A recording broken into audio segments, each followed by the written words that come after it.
শুদ্ধ সিটে মাথা এলিয়ে চোখ বুজে আছে। ফারাহ পাশের সিটে মাথা নিচু করে নীরবে চোখের পানি ফেলছে। বেশ কিছুক্ষণ পর শুদ্ধ বাম দিকে ফারার দিকে ফিরে তাকায়। অসহায় চোখে ফারার পানে যায়। চোখ দুটো স্বাভাবিকের চেয়ে লাল। মৃদু স্বরে ডাকে, ফারাহ পাখি। ফারাহ কিচ্ছু বলল না, একটু নড়ল না, একটি টুশব্দ করল না। নীরব অশ্রু চোখের কোণ ভেসে গড়িয়ে পড়ে। শুদ্ধর ভীষণ আফসোস হল। সে তো এভাবে রেগে যায় না। সে ঠান্ডা মাথার মানুষ। এই উপাধি সবার থেকে পাওয়া আছে তার। আজ হঠাৎ কেন যেন একদম নিজের কন্ট্রোলে ছিল না। জিভ দিয়ে শুকনো ঠোঁটজোড়া ভিজিয়ে কণ্ঠ নরম করে বলে, ফারাহ পাখি, সরি। প্লিজ কান্না অফ কর। ফারাহ এবারেও একটুও নড়ল না। শুদ্ধ এগিয়ে ফারাহকে নিজের দিকে ফেরায়। মেয়েটা বাধা দিল না। হ্যাঁ, না, কিছুই বলল না। শুদ্ধ তার দুহাতের মাঝে ফারার দুহাত আঁকড়ে ধরে মৃদুস্বরে বলে, অনেক ব্যথা পেয়েছ। আমি সরি। ফারাহ নিরুত্তর। শুদ্ধ ফারার মাথা থেকে হিজাবের পিনগুলো খুলে দেয়, তবে মাথা থেকে কাপড় নামাল না। কিছুটা আলগা করে ফারাহর মাথা উঁচু করে ধরে। কাঁদতে কাঁদতে চোখমুখের অবস্থা বেহাল। এখনও চোখে বেয়ে পানি পড়ছে, তবে কোনো শব্দ নেই। শুদ্ধর বুকে চিনচিনে ব্যথা করে উঠল। চোখ নামিয়ে ফারার গলা দেখার চেষ্টা করে। ফারাহ জড়বস্তুর মতো বসে আছে। শুদ্ধ ফারার গলায় নজর করলে দেখল জায়গায় জায়গায় লাল হয়ে আছে। শুদ্ধর দম বন্ধ লাগল। চোখ বুজে বহু কষ্টে দুটো ঢোক গিলল। চোখ তুলে ফারার দিকে তাকায়, ফারার চোখ বন্ধ। শুদ্ধ তার ডান হাত তুলে ফারার গলা স্পর্শ করে। কেন যেন কাঁপছে তার হাত। ফারাহ শিউরে উঠল, কিন্তু একটা কথা বলল না। শুদ্ধ অসহায় কণ্ঠে বলে, ফারাহ পাখি, আমি সরি। আমি না বুঝে করে ফেলেছি। কথা বলো প্লিজ। আমার মাথা কাজ করছিল না। ওই ছেলেটাকে তোমার কাঁধে কেন জায়গা দিল? আমি ব্যথা পেয়েছি। তোমার ব্যথার দাগ আছে, আমার ব্যথার দাগ নেই। বাট বিলিভ মি ফারাহ পাখি, এখনো বুকে ব্যথা করছে। তবুও আমি সরি। তোমাকে বুঝিয়ে বলা উচিত ছিল। আর এত রেগে যাব না, সরি। ফারাহ পাখি, কথা বলো। আমাকে বকো। আই প্রমিস, আমি তোমাকে কিচ্ছু বলবো না। এই ফারাহ, ব্যথা পাই আমি তোমার তেজ না দেখতে পেলে। ফারাহ নিরুত্তর। শুদ্ধ তার দুহাতে ফারার দুহাত ধরে বেহিসাব চুমু আঁকল। একটু এগিয়ে গিয়ে কপালে ঠোঁটে আলতু স্পর্শ দেয়। এরপর দুহাতের আজলায় ফারার মুখটা নিয়ে করুণ কণ্ঠে বলে, এই ফারাহ পাখি, সরি তো। প্লিজ কথা বলো।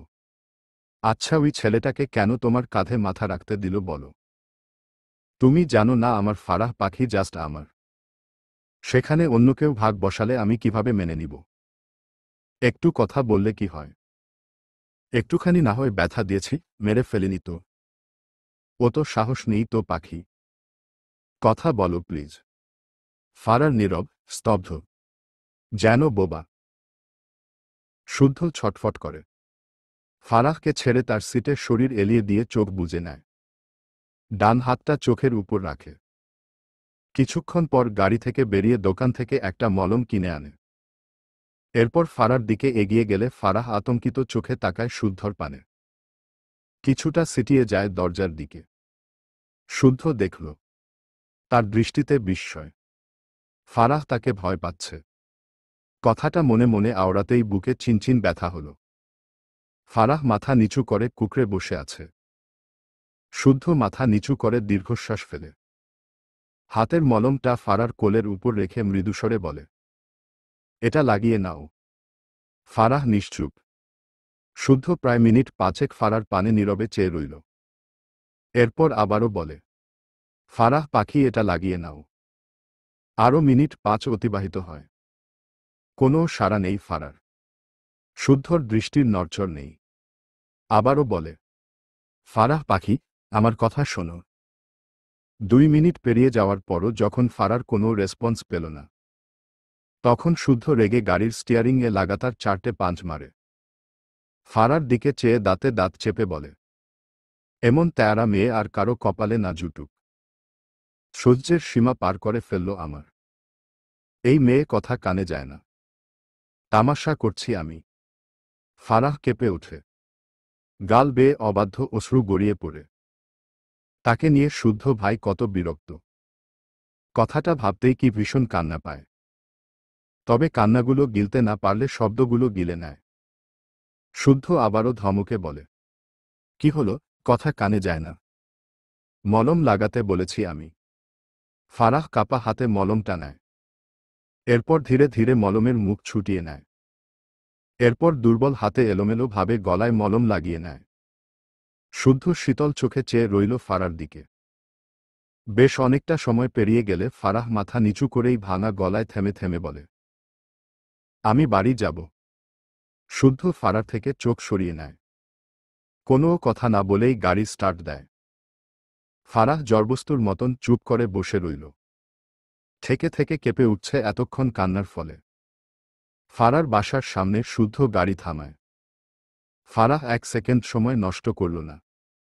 দ্রুত গাড়ি থেকে বেরিয়ে পড়ে। শুদ্ধ ভ্রু কুঁচকে দেখল ফারার কাজকারবার। সেও দ্রুত পায়ে গাড়ি থেকে বেরিয়ে এগিয়ে গিয়ে ফারার সামনে দাঁড়ায়। ফারাহ দ্রুত কয়েক পা পিছিয়ে যায়। মাথা তুলল না। শুদ্ধ চোখ বুজে শ্বাস ফেলে। এরপর ফারার উদ্দেশ্যে নরম কণ্ঠে বলে, সরি। তুমি ঠিক হয়ে যাও। কথা বলো ফারাহ পাখি। ফারাহ নিরুত্তর। শুদ্ধ দুপা ফারার দিকে এগোলে ফারাহ ভীত চোখে তাকায় শুদ্ধর দিকে। শুদ্ধর পা থেমে যায়। ফারাহ তাকে ভয় পাচ্ছে। ব্যাপারটা শুদ্ধর একদমই হজম হচ্ছে না। কি যে অসহায় লাগলো নিজেকে। শুদ্ধ নিজের অশান্ত মনকে সামনে ফারার দিকে এগিয়ে গিয়ে নরম গলায় বলে, ফারাহ পাখি, ভালোবাসি। আমাকে ভয় পাচ্ছ কেন? আমি আর এভাবে রাগ দেখাবো না। প্রমিস করেছি তো। Please be normal. ফারাহ মাথা নিচু করে নেয়। শুদ্ধর চোখমুখে অসহায়ত্ব। পিছন থেকে ফাইজের গলা পেয়ে শুদ্ধ পিছু ফিরে তাকায়। ফারাহ তার ভাইকে দেখতে পেয়ে শুদ্ধর পাশ কেটে দ্রুত পায়ে হেঁটে গিয়ে ফাইজকে জড়িয়ে ফুপিয়ে ওঠে। ফাইজ তোবদা খেয়ে যায়। ফারাহ তো এমনটা করে না সাধারণত। এমন প্রথম তা নয়। কিন্তু নরমাল কোনো কিছুতে মেয়েটা এমন অদ্ভুত বিহেভ করে না। ফাইজ শুদ্ধর দিকে তাকালে দেখল শুদ্ধর দৃষ্টি ফারার দিকে। ফাইজ তীক্ষ্ণ চোখে শুদ্ধর দিকে কিছু সময় চেয়ে থাকে। শুদ্ধ চোখ তুলে তাকালে ফাইজের সাথে চোখাচোখি হয়। ফাইজ ভারী অবাক হল।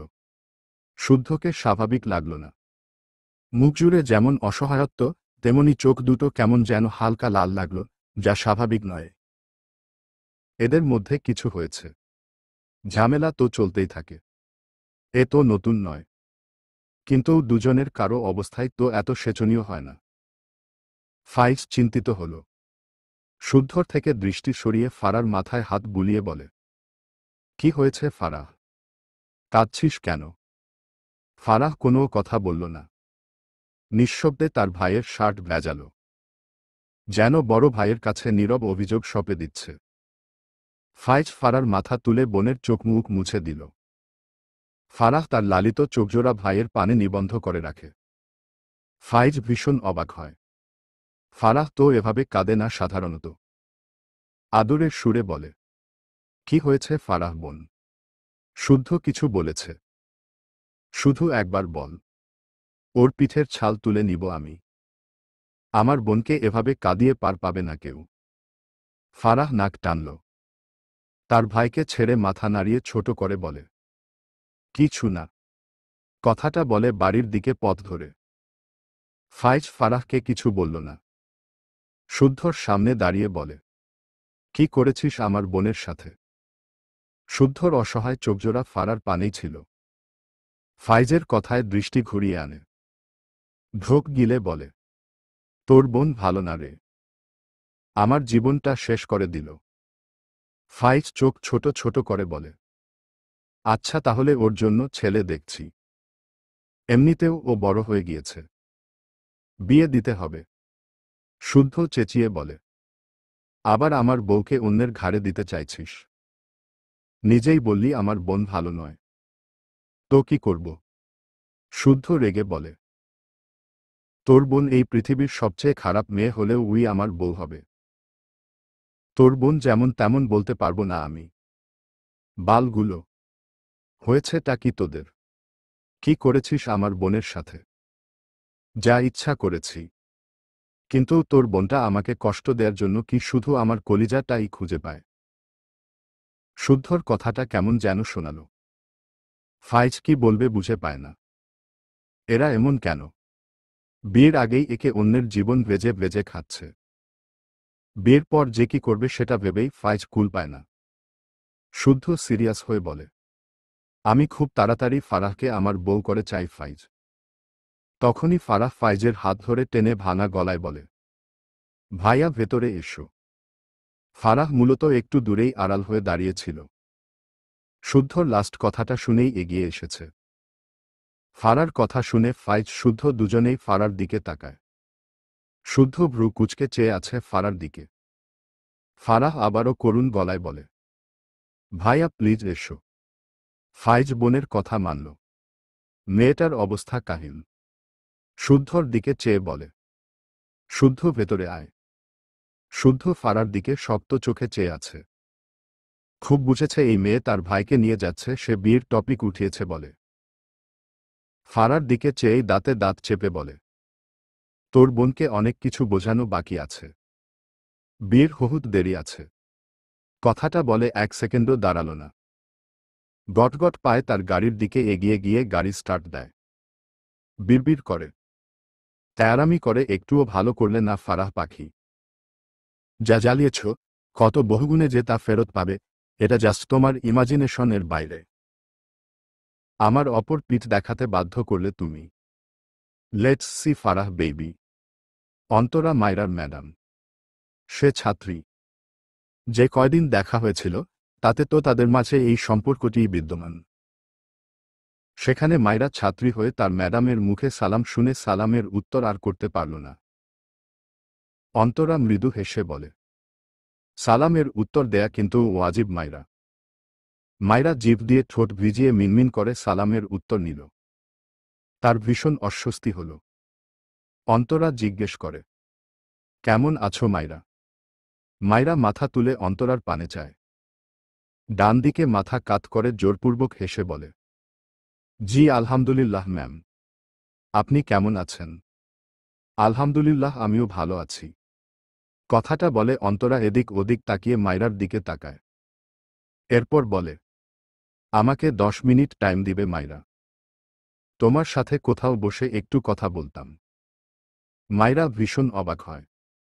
তার সাথে এনার কি কথা? মাইরার মনে পড়ে সেদিনের মারের কথা, আবার বেঞ্চের উপর দাঁড়িয়ে রেখেছিল সে কথা। ভীষণ মন খারাপ হয়ে গেল। সেখানে তার 3টে ফ্রেন্ড হয়েছিল, যদিও একদম নতুন ফ্রেন্ড, তবুও সে মিশে গিয়েছিল, তাদের সাথে আর দেখা হলো না। ক্লাসের সবাই তাকে দেখে হেসেছিল। মাথা নিচু করেই আর চোখে ইরফানকে খুঁজল। তার দ্বারে দুঃখ এসে হাজির হয়েছে। সেজন্যই বোধহয় তার অনুসন্ধানী চোখজোড়া ইরফানকে খুঁজল খুব করে। অভিমানও হল, তাকে ছুটির পর কেন দাঁড়িয়ে থাকতে হয়? সে কেন অপেক্ষা করবে? ইরফান আগে থেকেই তার জন্য অপেক্ষা করবে না কেন?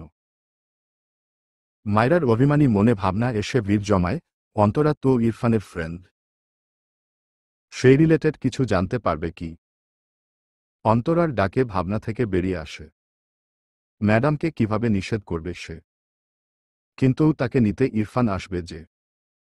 গলা ঝেড়ে বলে, ম্যাম আমাকে নিতে আসবে যে। অন্তরা মৃদু হেসে বলে, আমি 10 মিনিটের বেশি টাইম নিব না মায়রা। পাশেই একটা ক্যাফেতে বসব। আসবে প্লিজ। মায়রা না করতে পারল না। সম্মতি দিল অন্তরার কথায়। এগিয়ে গেল অন্তরার পাশে হেঁটে হেঁটে। কলেজের পাশেই একটি ক্যাফেতে মায়রা আর অন্তরা সামনাসামনি বসেছে। মায়রা উসখুস করছে। তার মনে হয় ইরফান আর অন্তরার মধ্যে একটা ব্যাপার আছে। কিন্তু কি এটা সে বুঝতে পারে না? এতদিন বেশ কৌতূহল হতো, আজ হয়তো একটু হলেও বুঝতে পারবে। এটা ভেবে একটু ভালো লাগছে। তেমনি মায়রার চিন্তা হচ্ছে ইরফানকে নিয়ে। তাকে তো নিয়ম করে কলেজ গেইটের বাইরে বেরোতে নিষেধ করে দেয়। সেখানে সে কলেজ গেইট থেকে বেরিয়ে ক্যাফেতে এসে বসেছে। কি যে করবে তাকে ভেবেই ঘাম ছুটে আয় মায়রার। ম্যাডামকে তো মুখের উপর না ও বলা যায় না। তাছাড়া মায়রার ও কৌতূহল আছে, সব মিলিয়ে কৌতূহল, অস্থিরতাকে ঘিরে মায়রা বসে রয়েছে অন্তরার সামনাসামনি। অন্তরা মায়রার জন্য পাস্তা আর তার জন্য 1 কাপ কফি অর্ডার করে। অন্তরা মায়রাকে জিজ্ঞেস করলে মায়রা প্রথমে না সূচক মতামত জানালে অন্তরা মানে না। নিজে থেকেই মায়রার জন্য পাস্তা অর্ডার করে। এরপর মায়রার উদ্দেশ্যে বলে, মায়রা অ্যাম সরি। মায়রা বিস্ময় দৃষ্টিতে তাকায় অন্তরার দিকে। তাকে সরি কেন বলছে? লাস্ট দিন তাকে যেভাবে মেরেছিল এজন্য। ভাবনার মাঝেই অন্তরা তার দুহাত বাড়িয়ে মায়রার হাত দুটো আঁকড়ে ধরে। মায়রা অবাকের উপর অবাক হয়। অন্তরা অনুতপ্ত স্বরে বলে, আমি ভীষণ সরি মায়রা। লাস্ট দিনে আমি তোমার সাথে যে বিহেভ করেছিলাম এর জন্য তুমি মনে কষ্ট নিও না মায়রা। আসলে আমি ভীষণ ডিস্টার্ব ছিলাম, এর ফলে কি করেছিলাম। আমি sorry Myra. Please forgive me, Myra. Myra বিস্ময় দৃষ্টিতে তাকায় অন্তরার দিকে। সে কথা বলতে ভুলে গিয়েছে। কি বলবে বুঝতে পারছে না। অন্তরা উঠে এসে মায়রার পাশে চেয়ারে বসে মায়রার মাথায় ডান হাত রেখে বলে, তুমি আমার ছোট বোনের চেয়েও ছোট। আমার আরেকটা ছোট বোন হবে মায়রা। আমি সেদিনের জন্য খুব সরি মায়রা। আমি জানি তোমার কোনো দোষ ছিল না। আমি ভুল করেছি, তুমি প্লিজ আমাকে ক্ষমা কর। নয়তো আমি একটুও শান্তি পাচ্ছি না। মায়রা ভীষণ অস্বস্তিতে পড়েছে। ম্যাডাম হয়ে স্টুডেন্টের কাছে এভাবে কেউ ক্ষমা চায়? মায়রা নড়েচড়ে বসে। অন্তরা মায়রাকে চুপ দেখে অসহায় কণ্ঠে ডেকে ওঠে, মায়রা। মায়রা অস্বস্তিতে ঘেরা মনে দ্রুত বলে ওঠে, ম্যাম আপনি এভাবে বলছেন কেন? আমি কিছু মনে করিনি। এসব ভুলে যান। প্লিজ এভাবে বলবেন না। আমি তো আপনার অনেক ছোট।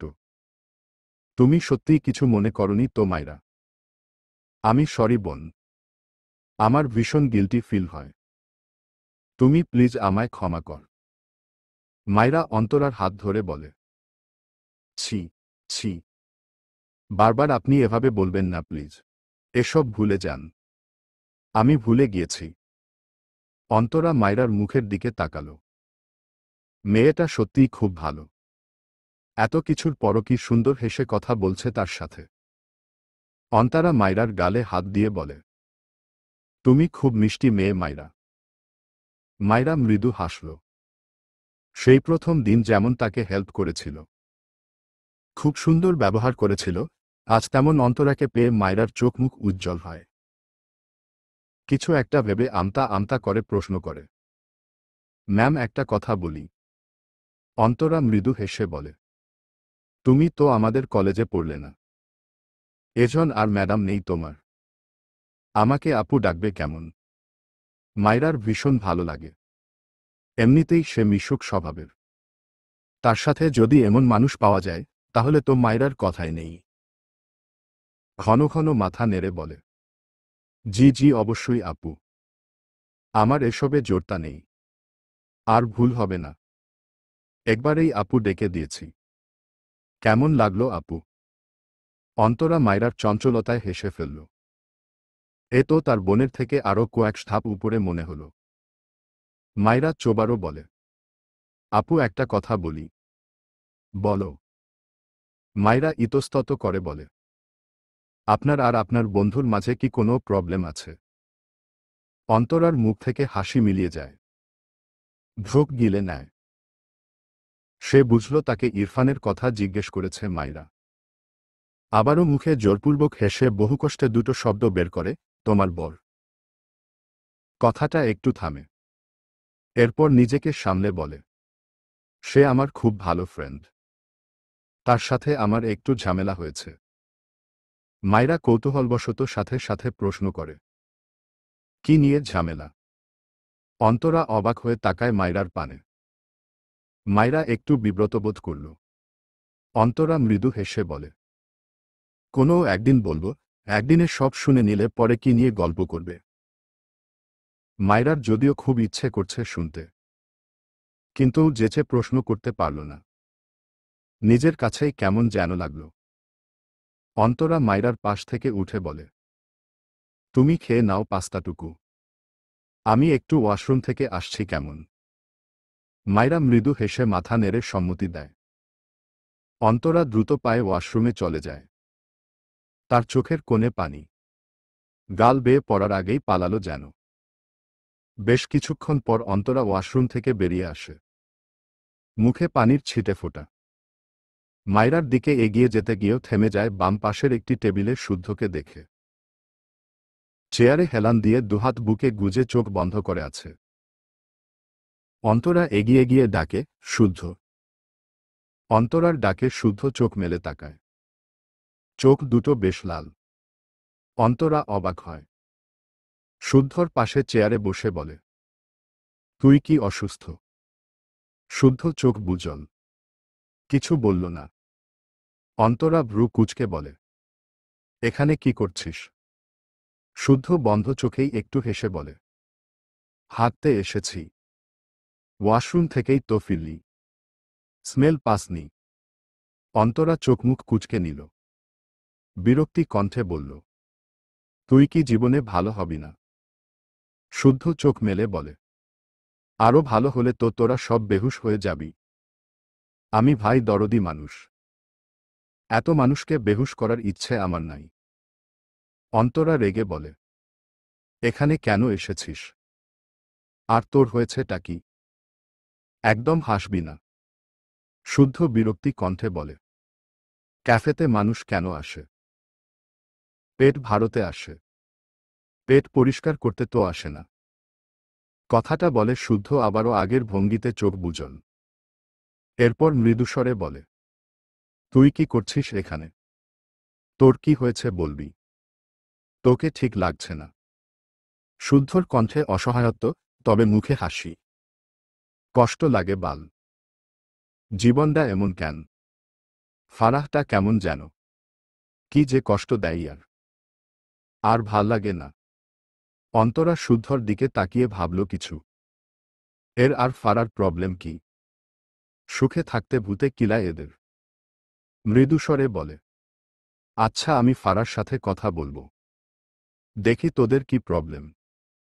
শুদ্ধ সোজা হয়ে বসে হেসে বলে, বলবি সামিয়ার সাথে আমার সামনের মাসে বিয়ে। সামিয়া কে? আমার মায়ের পছন্দ করা শান্তশিষ্ট সুইট একটা মেয়ে। দারুণ একটা মেয়ে, বুঝলি? তুই অন্য মেয়ের প্রশংসা করছিস, আবার ফারাহকে চাইছিস। অদ্ভুত। শুদ্ধ হেসে ভ্রু নাচিয়ে বলে, সে তো ইরফান ও তোকে লাইক করত, বাট ওর দম আটকে যায় মায়রার জন্য। অন্তরা দীর্ঘশ্বাস ফেলল। শুদ্ধ হেসে বলে, ভালোবাসা একটা ভয়ঙ্কর অসুর, এর ধার বিষের চেয়েও তীক্ষ্ণ। পছন্দ তো এই ক্যাফেটাকেও করা যায়। একটু থেমে বলে, বাদ দে। তুই এখানে কি করছিস? মায়রাকে নিয়ে এসেছিলাম। ইন্না লিল্লাহ। এবার নিশ্চয়ই পা পোড়ানোর জন্য তোর পা দুটো নাচতে নাচতে চলে এসেছে, তাই না? অন্তরা কিছু বলল না। মায়রা ভীষণ উসখুস করছে। কয়েকবার পাস্তা মুখে দিয়েছে, তার এটা ভালো লাগল না। তাই চুপচাপ বসে আছে। এক পর্যায়ে বসা থেকে দাঁড়িয়ে উল্টো ঘুরে সামনে এক পা এগোলে হঠাৎই কেউ এসে তাকে সাপটে ধরে। মায়রার মুখ ইরফানের বুকে গিয়ে ধাক্কা লাগে। মায়রা মৃদু চেঁচিয়ে ওঠে, তবে শব্দ বেরোল না সেভাবে। ইরফান তাকে চেপে ধরেছে তার সাথে। মায়রা ইরফানকে দেখতে না পেলেও খুব চিনল ইরফানকে। মায়রা নড়াচড়া করতে গিয়েও করল না। আজ ভীষণ অদ্ভুত এক কিছু সে শুনতে পায়। ইরফানের হৃৎস্পন্দনের টিপটিপ শব্দ। কেউ অনেক ভয় পেয়ে ছোটাছুটি করলে যেমন হয় ঠিক তেমন। ইরফান বিড়বিড়িয়ে বলে, you are a stupid girl. Stupid girl, stupid. Myra নড়ে চড়ে ওঠে। ইরফান নিজেই মায়রাকে ছেড়ে দুহাতে মায়রার গাল ধরে মৃদুস্বরে বলে, আর ইউ ওকে? মায়রা পিটপিট করে তাকায় ইরফানের দিকে। ইরফান মায়রাকে অক্ষত অবস্থায় দেখে স্বস্তির নিঃশ্বাস ফেলে। হঠাৎ চোখ মুখ শক্ত হয়ে যায়। ডান হাতে মায়রার গাল চেপে দাঁতে দাঁত চেপে বলে, কলেজ থেকে বেরোতে নিষেধ করিনি। থাপ্পড় খাওয়ার শখ জেগেছে। মায়রা গালে ব্যথা পায়। ইরফানের হাত ধরে তার গাল থেকে ছাড়াতে চায়। ইরফান শক্ত চোখে মায়রার দিকে চেয়ে। মায়রা অসহায় চোখে ইরফানের দিকে চেয়ে ছটফট করে। হঠাৎ ইরফানের হাত শিথিল হয়। মায়রার শুকনো মুখটা দেখে মুহূর্তেই তার মুখে অসহায়ত্ব ভিড় করে। মায়রার পিছনের টেবিলে চোখ পড়লে একটু খাওয়া পাস্তার প্লেট দেখল। এরপর মায়রার দিকে চেয়ে দুহাতের আজলায় মায়রার মুখটা নিয়ে নরম গলায় প্রশ্ন করে, আর ইউ হাংরি? মায়রা পিটপিট করে তাকায় ইরফানের দিকে। ইরফান মৃদুস্বরে বলে, ইটস ওকে, খাবে এসো। মায়রা বিড়বিড় করে বলে, নিষ্ঠুর শিশুয়ালা। ইরফান বোধহয় শুনল মায়রার আওড়ানো কথাটা। সাথে সাথেই মায়রার পিঠে দুহাত রেখে মায়রাকে ঠেলে তার দিকে এনে তার বুকে চেপে ধরে। মায়রার মুখ আবারও ইরফানের বুকে গিয়ে ধাক্কা খায়। ইরফান ঠোঁট বাঁকিয়ে সূক্ষ্ম হাসল। মৃদুস্বরে বলে, স্টুপিড গার্ল।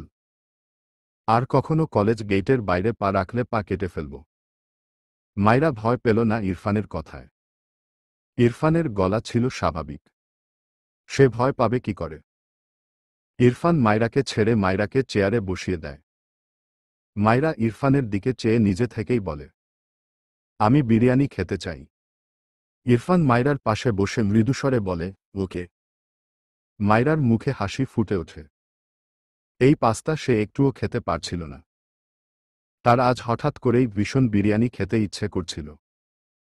কিন্তু অন্তরাকে তো বলা যায় না। তবে ইরফানের কাছে নির্দ্বিধায় আবদার করল। কিছুক্ষণের মাঝে মায়রার সামনে একটি কাচ্চির প্লেট রাখা হয়। মায়রা একবার ইরফানের দিকে তাকায়। ইরফান ফোনে ডুবেছে। মায়রা ভাবনা রেখে খাওয়া স্টার্ট করে। ইরফান আর মায়রার কাণ্ড এতক্ষণ শুদ্ধ অন্তরা চুপচাপ দেখল।